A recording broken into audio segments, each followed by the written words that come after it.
Harry and Meghan declare war on the media. The answer is scathing. This Sunday, April 19, Meghan Markle and Harry sent a scathing letter to several English tabloids, including the Daily Mail. Journalist Stephen Glover sees his right of reply to the Sussexes, and he doesn't mince words. A new relationship with the media since their departure from England. This Sunday, April 19, the editors of the tabloids The Sun, the Daily Mail, the Mirror and the Express received a bitter letter from Meghan Markle and Harry, accusing them on the one hand of writing articles containing information distorted, false or invasive, and announcing on the other hand that they would now refuse to work with them. A few hours later, Stephen Glover, British journalist and columnist for the Daily Mail, responded to the couple in a long article with an already promising name.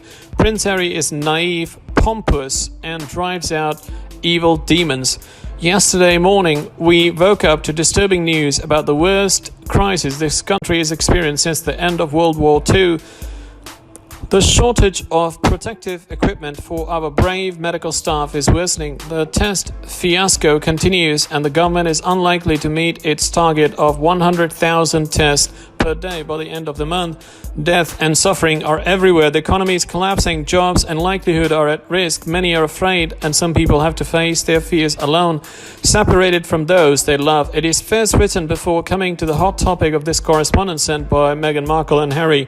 The Duke and Duchess of Sussex have written a letter from distant Los Angeles, where they live in a house rented at an estimated price of £8 million, certainly subsidized by Prince Charles. Their message was that they no longer intended to deal with British tabloid newspapers, including the Daily Mail. Can you imagine a more frivolous and sentient intervention during a pandemic that threatens our way of life and humans worry about the future of the world? Harry and Meghan show their hatred for these tabloids, which represent around 80% of the press, said the journalist about this pompous letter. Stephen Glover goes on to say they are making the allegation that distorted, false or intrusive articles have been published about them. Examples would have been welcome, but as usual, none have been released. What surprises me was the apparent naivety of their statement. They hope to make money by attracting publicity. They have their own website with 11 million followers. Just yesterday, Meghan gave an interview on Good Morning America, prompting a forthcoming Disney documentary on elephants. Then the journalists add their self-centered statement was therefore completely meaningless. His only possible justification was to allow them to let off steam against the press, for which they developed such an unreasonable disgust. For their part, Meghan Markle and Harry defended themselves in these terms. For several years, these media have known the influence they have towards their readers, who take in cash what they say or what they even print.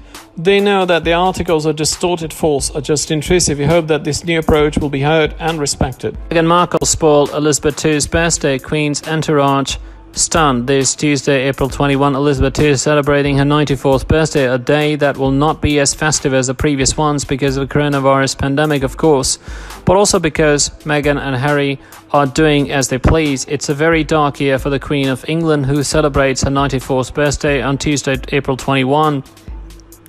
Like the year 1992, described as the annus horribilis, the years 2019 and 2020 are not the most restful for Elizabeth II. Her son, Andrew, accused in the Epstein case the coronavirus crisis, which paralyzes the country, pushing her to go out of her usual reserve to address a historic speech to the nation, or the Brexit and its multiple twists and turns endlessly cause concern to the monarch.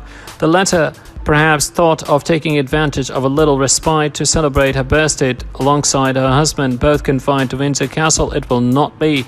This Monday, April 20th, the day before the Queen's birthday, Meghan Markle and Prince Harry were talked about from Los Angeles and again made the crown tremble. The Sussex couple announced that it is ending all contact with four popular media in the UK, namely Daily Mail, the Mail on Sunday, the Daily Express and the Daily Mirror.